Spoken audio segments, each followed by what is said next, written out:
বউকে সালাম দিবেন, আসসালামু আলাইকুম রহিমা, কেমন আছো সোনা, ঘরের দরজাটা খোলো না, আমি তোমার লিটনের বাপ, তোমার দিওয়ানা। বউ খুশি হয়ে দরজা খুলবে, কথা বলেন ঠিক কি না? কিন্তু আমাদের ব্যবহারে তো মিষ্টি না। বাড়ির দরজা যে চিৎকার মারে ডাক দেয়, এ রুবেলের মারে দরজা খোল, বেশি দেরি হলে দরজা ভাঙ্গে ফেলে দেয়া, আজ তোর পিঠের উপর কি যে হবি রে। ভিতর থেকে বউ বলে, এটা স্বামী না সেখানে আছে। আমার ভাইয়েরা, বিশ্বনবীর উপরে আল্লাহ রাব্বুল আলামিন কোন সময় কোন প্রেক্ষাপটে সূরা কাউসার নাজিল করেছেন, সেই নাজিলের প্রেক্ষাপট একটু তুলে ধরার দরকার আছে না নাই? নবীজি আমার কাবার হাতিমে হেলান দিয়ে বসা। হযরতে আনাস রাদিয়াল্লাহু তাআলা বলেন, আমি তাকায় দেখি নবীজির মনটা ভীষণ খারাপ, মুখটা মলিন, চোখের কোনা দিয়ে অশ্রু ঝরতেছে। কিছুটা সময় অতিবাহিত হয়ে যাওয়ার পরে আমি তাকায় দেখি আমার নবীজি মুস্কি মুস্কি হাসতেছেন। বলুন সুবহানাল্লাহ। হযরতে আনাস দেখে বলেন, নবী গো, এই মাত্র দেখলাম মনটা খারাপ, মুখটা মলিন, চোখের কোনা দিয়ে অশ্রু ঝরতেছে, আবার কেনই বা আপনি হাসেন? আমার নবী কেন কাঁদেন, কেন হাসেন? এর পেছনে রহস্য আছে না নাই?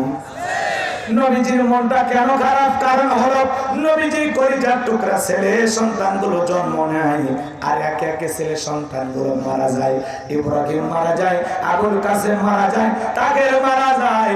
বাবা হিসাবে নবীর মনে কষ্ট লাগে কিনা? একে তো সন্তান হারানোর ব্যথা, অন্যদিকে নবীজির কাছের চাচা নাম হলো আবু লাহাব, ডেকে বলে, ভাতিজা, তোমার বংশে ভাতিজার কেউ থাকলো না, তুমি একটা লেজ কাটা, তুমি একটা নির্বংশ। জোরে কন্যা নাউজুবিল্লাহ। আপনারাই বলুন, আল্লাহ না করুক আপনার আমার সন্তান যদি মারা যায়, কাছের আত্মীয় স্বজনদের উচিত বিপদের দিনে সান্ত্বনা দেওয়া। বাবা তুমি সবর করো, ধৈর্য ধারণ করো, জীবন মৃত্যুর মালিক আল্লাহ, আল্লাহ সন্তান দিয়েছে, আল্লাহ নিয়েছে, মন খারাপ করো না। আল্লাহ যদি চায় বছর না ঘুরতে তোমাদের কোন আলোকিত করে আবারও সন্তান দান করতে পারেন, তিনি কি? কাছের মানুষদের উচিত বিপদের দিনে কি দেয়া? সান্ত্বনার বাণী শোনানো, ধৈর্যের ওয়াজ করা। কিন্তু নবীজির কাছের চাচা আবু লাহাব এতটাই খারাপ, ডেকে বলে, ভাতিজা, তোমার বংশে ভাতিজা কেউ থাকলো না, তুমি একটা লেজ কাটা, তুমি একটা নির্বংশ। জোরে কর নাউজুবিল্লাহ। আবার বলে, তুমি হাত খুলে, জোরে কর নাউজুবিল্লাহ। যদিও রাসূলের 4-4টা কন্যা সন্তান জীবিত ছিল, কিন্তু ছেলেগুলো জন্ম নেয় আর একে একে মারা যায়। নবীজির ছেলে সন্তানগুলো কেন জীবিত থাকলো না? এর পেছনেও কারণ আছে না নাই? নবীজির কলিজার টুকরা ছেলে সন্তানগুলো কেন শিশুকালে মারা গেল?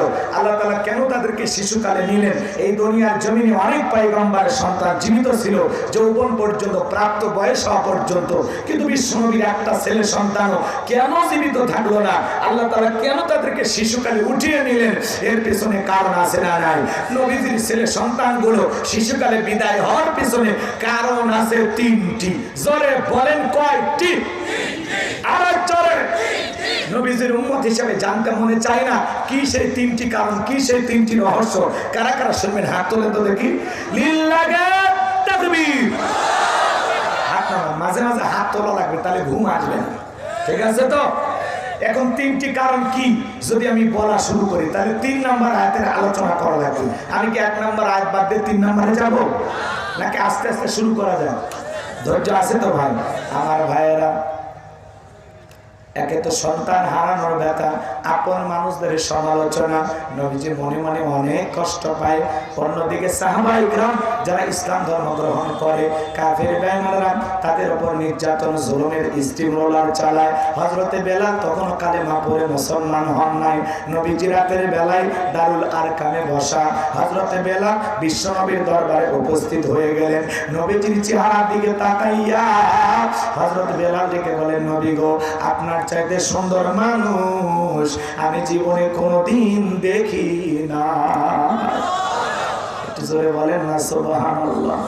আপনার আমার নবী কতটা সুন্দর ছিলেন জানেন? হযরতে জাবের রাদিয়াল্লাহু তাআলা বলেন, পূর্ণিমার রাত আমি রাসূলের বাড়িতে গিয়েছিলাম, সেদিন দেখেছিলাম চাঁদ উদয় হয়েছে 2টা, একটা চাঁদ আসমানে আর একটা চাঁদ জমিনে। হযরতে জাবের বলেন, ওই আকাশের পূর্ণিমার চাঁদের চাইতেও বিশ্ব নবীকে আমার কাছে বেশি সুন্দর মনে হয়। আম্মা জান আয়েশা ডেকে বলেন, যারা ইউসুফ নবীর চেহারার দিকে তাকাইয়া মিশরের নারীরা ফল কাটতে থেকে আঙ্গুল কেটে ফেলে দিয়েছিল, ওরা যদি বিশ্ব নবীর চেহারার দিকে তাকাইতো, শুধুমাত্র আঙ্গুল নয়, আঙ্গুল কাটতে কাটতে হাত কাটতে কাটতে কখন যে নিজের কলিজা কেটে দুভাগ করে দিত মুহূর্তের জন্য টের পাইতো না। আপনার আমার নবী এতটাই সুন্দর।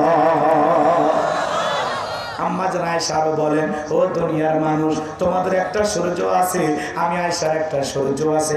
তোমাদের সূর্য উদয় হয় দিনের বেলায়, আর আমি আয়েশার সূর্য উদয় হয় রাতের বেলায়। আম্মা জান আয়েশা বলতেছেন, আমি একদিন রাতের বেলায় সেলাইয়ের কাজ করতেছিলাম, হাত থেকে সুইটা পড়ে গেল, বাতিতে কোনো তেল ছিল না, বাতি জ্বালাইতে পারলাম না, অপেক্ষায় আমি বৈশা থাকলাম। বিশ্বনবী যখন ঈশার সালাত আদায় করার পরে ঘরের ভিতর প্রবেশ করলেন, নবীজি ঘরে ঢুকে সর্বপ্রথম আম্মা জান আয়েশাকে সালাম দিলেন। নবীজি ঘরে ঢুকে স্ত্রীকে কি দিলেন? আপনি আমি যখন ঘরে ঢুকবো বিবিকে সালাম দেওয়ার দরকার আছে না নাই? স্ত্রীকে সালাম দেওয়া রাসূলের সুন্নাত। বাড়ির ভিতরে যখন প্রবেশ করবেন বউকে সালাম দিবেন, আসসালামু আলাইকুম রহিমা, কেমন আছো সোনা? ঘরের দরজাটা খোলো না, আমি তোমার লিটনের বাপ, তোমার দিওয়ানা। বউ খুশি হয়ে দরজা খুলবে, কথা বলেন ঠিক কি না? কিন্তু আমাদের ব্যবহার এত মিষ্টি না। বাড়ির দরজা যে চিৎকার মারে ডাক দেয়, এ রুবেলের মারে দরজা খোল, বেশি দেরি হলে দরজা ভাঙে ফেলে দিয়া আজ তোর পিঠের উপর কি যে হবি রে। ভিতর থেকে বউ বলে, এটা স্বামী না সেখানে আসলাই, কথা কম শিখে না। বাড়িতে যাব ওকে সালাম দিবেন, সালাম আছে যেখানে শান্তি আছে, সালাম আছে যেখানে সমাধান আছে। বাড়িতে ঢুকে স্বামী কিছু বলে না, বউ কিছু বলে না, দুইজনই বোবা।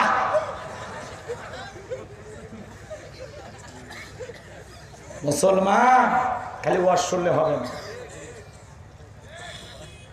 পবিত্র কোরআনুল কারীমের সূরা নূরের 27 নম্বর আয়াতে আল্লাহ পাক স্পষ্ট বলেছেন, একজন মুসলমান আর একজন মুসলমানের গৃহে প্রবেশ করার আগে গৃহবাসীর অনুমতি নিতে হবে, তাদেরকে সালাম দিয়া তারপরে বাড়িতে ঢোকা লাগবে। আমরা কি সালাম দে? অনুমতি নেই।